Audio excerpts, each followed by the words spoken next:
सब लोगों के बीच में राम पुनियानी साहब हैं और हम सब लोगों से एक एक बड़े इतिहास के रूप में भारत के जो कंटेम्प्रेरी हिस्ट्री है उसके सबसे बड़े जानकार मेरे मेरे जानने वालों में।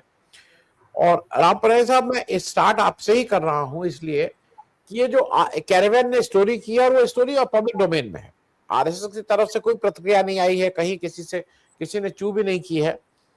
ये साफ साफ बता रहे हैं कि 2,500 से ज्यादा संगठन वाली आरएसएस जो जो ऑफिशियली ये कहती है कि मेरे पास 3 दर्जन से ज्यादा संगठन नहीं है, लेकिन ये सारे संगठन उन्हीं के डॉक्यूमेंट से निकाले हुए संगठन है। मैं इस पे पहला आपसे प्रश्न ये ले लूं कि इसमें जो सबसे बड़ी बात यह है ना कि कोई जिम्मेदारी नहीं है, लेकिन सोचिए कितना बड़ा पैसा यहां से वहां, वहां से यहां से वहां।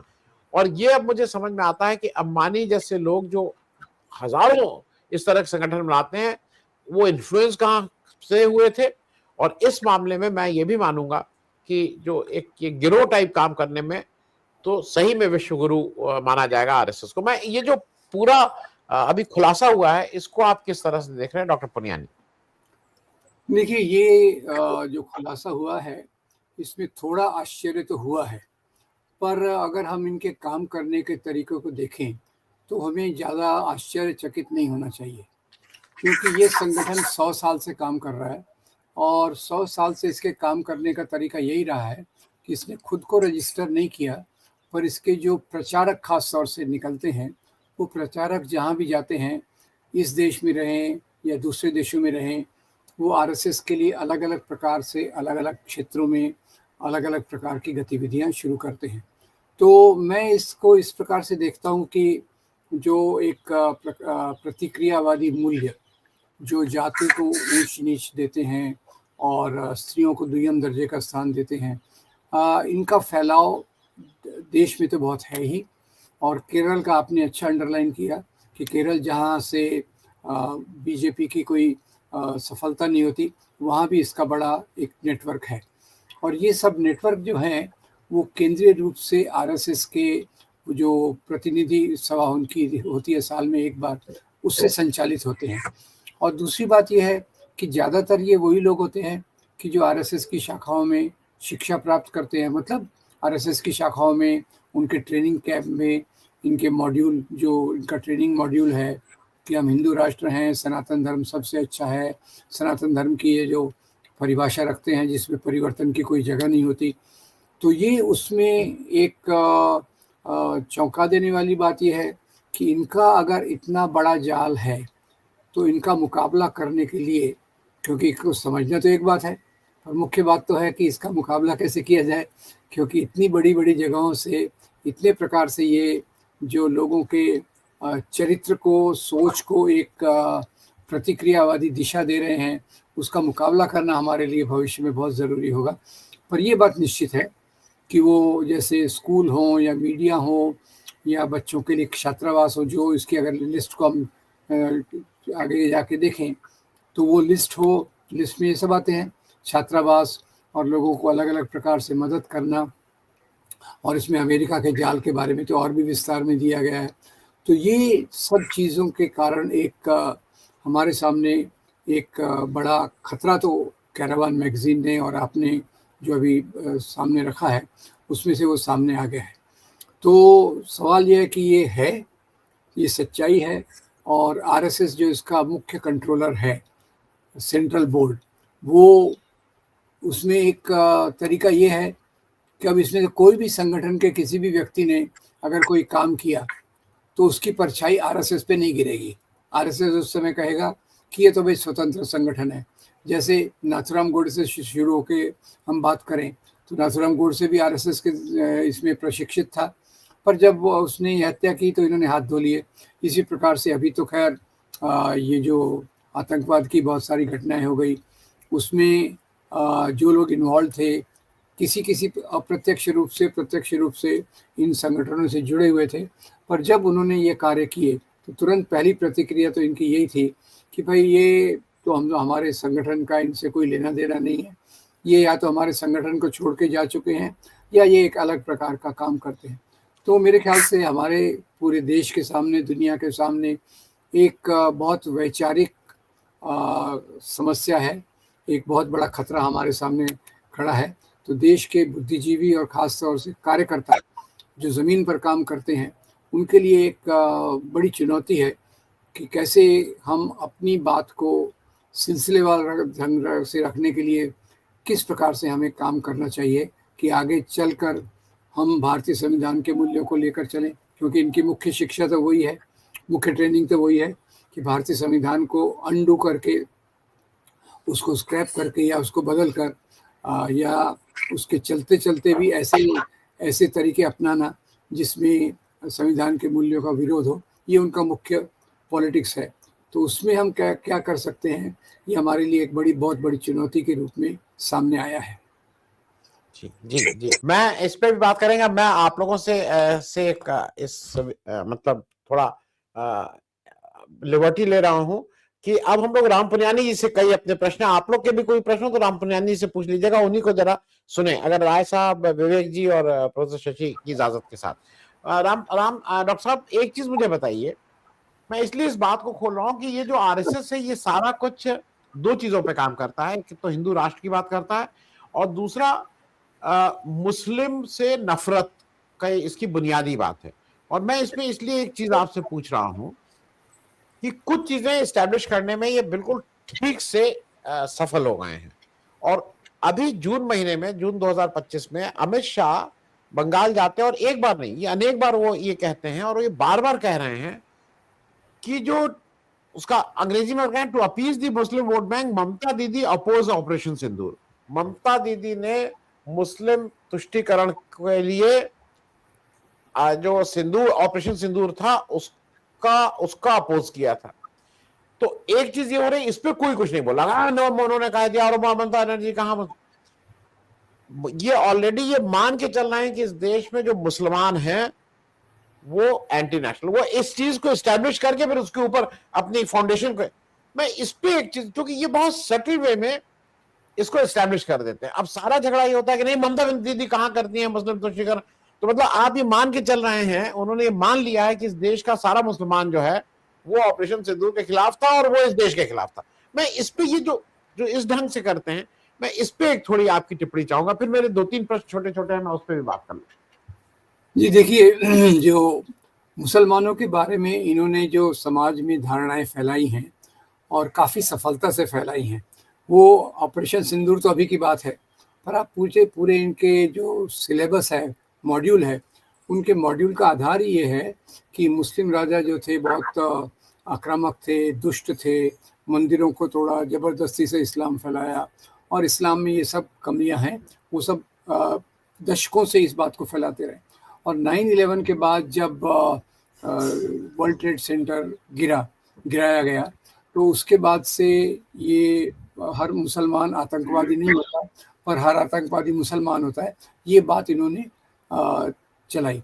और ये भी देखिए 2006 से लेकर 2008 तक जो आतंकवादी घटनाएं मालेगांव, मक्का मस्जिद, समझौता ब्लास्ट, अजमेर में हुई, उसमें भी अगर हम देखेंगे तो इन्होंने ज़्यादातर उसमें हेमंत करकरे का तो इन्वेस्टिगेशन हमें बताता है कि कैसे इनकी लिंक लगी हुई थी स्वामी असीमानंद से और दूसरे इनके बड़े कार्यकर्ताओं से, तो उसको भी उन्होंने धीरे धीरे करके न्यूट्रलाइज कर दिया, बाकी इनकी मशीनरी के माध्यम से। और यहाँ ये भी ज़रूरी है कि जो इनकी पब्लिक प्रोसिक्यूटर थी रोहिणी सालियन को भी मैसेज भेजा गया कि आप इस मामले को थोड़ा सा ढिलाई बरतिए।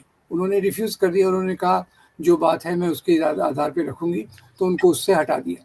तो इनके काम करने के तरीके में आपने जो बात कही कि मुसलमानों के खिलाफ जो एक सामाजिक सोच इन्होंने बनाया है, वो मध्यकालीन हिस्ट्री का उपयोग करके, वो करीब 100 साल से बन रहा है आनंद जी।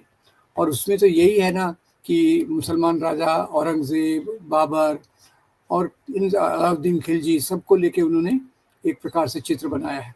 और 2001 के बाद उन्होंने इसमें आतंकवाद को भी जोड़ दिया, जबकि आतंकवाद अगर हम गहराई में जाके कभी देखें तो इसकी उपज तो अमेरिका की तेल के कंट्रोल पे नीतियों के कारण हुई थी। तो इन्होंने क्या है, इनका नेटवर्क इतना बड़ा है, और अभी 100 साल हो चुके हैं। और मुझे क्या लगता है कि इनकी शाखाओं में जो जाते हैं उनको ग्रेडेड ट्रेनिंग देते हैं, 1 हफ्ते की, 1 महीने की, 6 महीने की। आपको याद होगा प्रणब मुखर्जी, वो गए थे इनकी 6 महीने की कैंप के बाद कन्वोकेशन एड्रेस देने, और खैर उन्होंने किस प्रकार से एक प्रकार से भारतीय संविधान के उपलक्ष्य करके ये केशव बलिराम हेडगेवार को आदर प्रकट करने गए। तो ये इस प्रकार की सोच जो आती है, उसके पीछे इनके इतने दशकों का काम है जो ये लगातार लगे रहे। पहले कानाफूसी से शुरू हुए, फिर ये शिशु मंदिर, एकल विद्यालय जिसकी बात अभी आई, और उसके बाद अभी सोशल मीडिया ऐड हो गया है। सोशल मीडिया और उसके साथ पूरा टीवी और अखबार ये भी खरीद लिए गए। तो लोगों में एक जो चेतना बनाई गई है मुसलमानों के खिलाफ, वो इनके लिए 2 कारणों से ज़रूरी है। एक तो पहला कि कोई भी जब एक सीमित संकीर्ण राजनीति आती है तो किसी दुश्मन की तलाश करती है। दुश्मन की तलाश कि भाई हम हिंदू हैं, मुसलमान हैं, इसके कारण हम खतरे में हैं। तो ये उनकी एक जो विचारधारा है वो बहुत गहराई से चली गई है, जिसके कारण, और मुझे ये लगता है कि इवन आप देखें आज तो दंगों के कारण ये परिस्थिति हो गई कि मुसलमानों में एक इनसिक्योरिटी, असुरक्षितता का भाव है। ब्रिटिश के आने के पहले जब ये इस प्रकार की फूट डालो और राज करो की नीति नहीं थी, और उस समय हिंदू मुसलमान में इस प्रकार के दंगे नहीं होते थे। वास्तव में तो हम देखेंगे कि भारत की पूरी सभ्यता, संस्कृति, साहित्य, कला जो भी आप देखिए, वो हिंदू मुसलमान दोनों कम्युनिटीज़ का बहुत योगदान है। हमारा संगीत भी उसी से इन्फ्लुएंस है, उसके बहुत बड़े उदाहरण दिए जा सकते हैं। पर इन्होंने जिस प्रकार से मुसलमानों की बदनामी लगातार अपनी शाखाओं में करते गए, और दूसरी ये उसके साथ क्या हुआ कि इसका सक्रिय विरोध कहीं नहीं हुआ। हमारे अच्छे अच्छे इतिहासकारों ने बहुत खूबसूरत, बहुत बेहतरीन किताबें लिखी, पर लोगों तक पहुंचाने का जरिया नहीं था। अब इनके पास भले ही ज़्यादा समझ ना हो, पर इनके पास ये है, जितनी भी इन्होंने समझ को मैन्युफैक्चर किया, बनाया, मॉड्यूल बनाया, उसको पहुंचाने का तरीका बहुत इफ़ेक्टिव था, और उसको मानना पड़ेगा कि इनके इसका परिणाम था। और इसी में मैं एक बात और जोड़ देना चाहता हूँ, मैं भूल जाऊँ उसके पहले, कि अंतर्राष्ट्रीय स्तर पे भी ये इन्हीं मूल्यों को ले जाना चाहते हैं, जो मेरे ख्याल से एक तरफ से मनुस्मृति पे आधारित है, दूसरी तरफ से मुस्लिम विरोध और क्रिश्चियन विरोध पर आधारित है। क्रिश्चियन विरोध तो ये ज़्यादा नहीं दिखाते, पर दुनिया के लेवल पे आपको याद होगा, नॉर्वे में एक एंडर्स बर्लिंग ब्रेविक नाम का एक नौजवान था। उसने अपने मशीन गन से 86 लोगों को मौत के घाट उतार दिया, और उसका जो बड़ा डॉक्यूमेंट था, उसका 1/3 हाफ पार्ट वो आरएसएस को क्रेडिट देते हुए आरएसएस की विचारधारा से पूरी तौर से प्रणीत था। तो ये उनका जो मुख्य रूप है। अब मुस्लिम कंट्रीज में तो हमारे प्रधानमंत्री जाके उनके शेखों से गले मिलते हैं, पर यहाँ की चेतना में उन्होंने ये बात को बहुत गहराई से भर दी है, इसलिए मुस्लिम विरोध बहुत है। जी, मैं डॉक्टर साहब एक तो हमारे एक दर्शका हैं फातिमा मोहम्मद जी, वो कहती हैं पब्लिक इंडिया में दर्शक के कोई सवाल नहीं लिए जाते हैं, बस उनका सुनो सिर्फ। ऐसा नहीं है, अब आप अगर रहेंगी तो आपके अगर सवाल इस लायक होंगे तो जरूर लिए जाएंगे, लेकिन ज्यादातर हमारे काफी एक दर्शक का बड़ा वर्ग आपस में बात करता रहता है, तो वो ठीक है, मतलब उसमें मेरा कोई इन्वॉल्वमेंट का काम नहीं रहता है। एक मेरी दर्शक पूछ रही है, डॉक्टर पुनियानी सर आपसे है सवाल, is RSS similar to secret police of Hitler और is it similar to ISIS? वो उनका कहना है कि वो जो काम करने का तरीका है, जो उसमें क्या आपको कुछ समानता दिखती है डॉक्टर पुनियानी? देखिए, आरएसएस एक, जैसे विवेक जी ने बताया, ये मल्टी हेडेड हाइड्रा है, और उसमें ये सीक्रेट काम करने का तरीका उसका एक भाग है। उसके ऐसे बहुत सारे भाग हैं, कोई शिक्षा के क्षेत्र में, कोई धर्म के क्षेत्र में, कोई संस्कृति के क्षेत्र में, और प्रैक्टिकली समाज के जितने तबके हैं, अधिवक्ता परिषद का भी नाम लिया, फिर रिटायर्ड आर्मी ऑफिसर्स, फिर ब्यूरोक्रेट्स में, रिटायर्ड पुलिस ऑफिसर्स में, हर एक के लिए इन्होंने एक एक संगठन बना रखा है। और मैंने जैसे शुरू में बताया, इनके काम करने का तरीका क्या है कि अपनी शाखाओं में ये लोगों को प्रशिक्षण देते हैं। वो प्रशिक्षित लोग बाद में इससे प्रेरणा लेकर अलग अलग जगह जाकर अलग अलग संगठन बनाते हैं।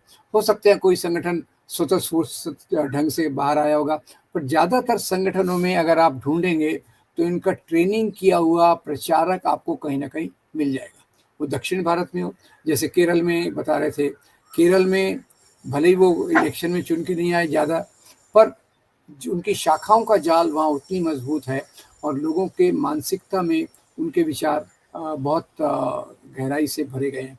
और ये विचार मैं मोटे तौर पे और बताना चाहूँगा, ये विचार क्या है कि जो आधुनिक समाज में, लोकतांत्रिक समाज में, जैसे विवेक जी ने बहुत अच्छे से बताया समता और समरसता का फ़र्क, तो आधुनिक समाज जो है वो समता की बात करता है, फ्रीडम की बात करता है और सोशल जस्टिस की बात करता है। ये क्या कहते हैं भाई, ऊँचा-ऊँचा रहेगा, नीचा-नीचा रहेगा, आपस में तुम समरसता, प्रेम मोहब्बत से रहो। ये उसके अलावा जैसे अम्बेडकर कहते हैं कि जातियों का नाश होना चाहिए, ये कहते हैं जातियाँ बनी रहें पर वो एक-दूसरे से प्रेम मोहब्बत से इस प्रकार से रहें। तो इसका सबसे जी, बड़ा मुझे जो खतरा दिखता है कि इनके जो ट्रेनिंग कैंप्स हैं, वो इसका बीज वृक्ष है, जिसने इस विचारधारा को फैलाया और उसमें उन्होंने कइयों से शपथ भी लेते हैं कि मैं जन्म भर हिंदू राष्ट्र के लिए काम करूँगा। तो वो शपथ के आधार पे जब वो यहाँ से अमेरिका जाते हैं, अब अमेरिका में भी कई जो बहुत बड़ा, इंडिया के बाद मेरे ख्याल से अमेरिका में इनका नेटवर्क सबसे ज़्यादा है, तो वहाँ भी इनके प्रशिक्षण लिए हुए जाते हैं। और दूसरा क्या होता है कि जब अमेरिका में जाके वो यहाँ के कल्चर से वहाँ जाते हैं, तो उन्हें एक प्रकार का कल्चरल शॉक लगता है। अरे! औरतें भी इतनी आज़ादी से जी रही हैं, दलित यानी वहाँ अफ्रीकन अमेरिकन्स भी इतनी आज़ादी से जी रहे, ये तो हमारी संस्कृति को नष्ट कर देगा। तो ये मान के कि आरएसएस ही भारतीय संस्कृति का वाहक है, वो उस प्रकार के संगठनों को ज़्यादा प्रतिसाद अमेरिका में देते हैं, ब्रिटेन में भी देते हैं। अभी ब्रिटेन में भी ये प्रॉब्लम चालू हो गया। तो इनकी इस बात को तो मानना पड़ेगा कि इन्होंने 100 साल तक बिना पलक झपकाए काम करते रहे हैं और जी, जी, ऊपर से कई बार इनके मतभेद भी दिखते हैं, पर इनके मतभेद सतही होते हैं। गहरे रूप से उनके सब मतभेद नहीं है कि समाज में ऊंच-नीच होना चाहिए, स्त्रियाँ दुय्यम दर्जे की नागरिक हैं और दूसरे धर्मों के लोग सनातन धर्म ही सबसे बेस्ट है वगैरह-वगैरह। उसमें ये कभी कॉम्प्रोमाइज़ नहीं करते। तो ये मैं मुख्य रूप से कहना चाहूँगा कि ये बात को अंडरलाइन करना ज़रूरी है कि आरएसएस ने जिस प्रकार से काम किया, लगन से, ये बात मानना पड़ेगा, लगन से उन्होंने काम किया, उनकी लगन बहुत थी और उसमें वो काम करते रहे, स्वयंसेवकों को, प्रचारकों को तैयार भी कर। और दूसरा देखिए 11 साल से लगातार सत्ता में है, इस दौरान आरएसएस की शाखाएँ पहले से डबल हो गई हैं। 82,000 शाखाएँ और 6 लाख के करीब स्वयंसेवक, हज़ारों प्रचारक, ये उनके हो गए हैं। तो ये जी, सत्ता, पहले तो ये चुनाव को 1952 तक तो ये पहले महत्व देते नहीं थे, क्योंकि उस समय उतनी तैयार नहीं थे। तो इन्होंने अपने बेस को मजबूत किया, कार्यकर्ताओं को मजबूत किया, जैसे दूसरी पार्टियाँ आई, जो भी पॉलिटिकल इश्यू है उसपे सामने आ गई। इन्होंने 1925 से आके पहले अपने आधारशिला को एकदम पक्का किया, एक लोगों के विचारों में डाल दिया वो ज़हर और उसके आधार पे फिर वो लोग जन्म भर काम करते रहे। भारत में हो, अमेरिका में हो, ब्रिटेन में हो या दूसरी जगहों पे हो, जहाँ भी हिंदू गए या जहाँ वो उस प्रकार से वहाँ काम करते हैं। जी।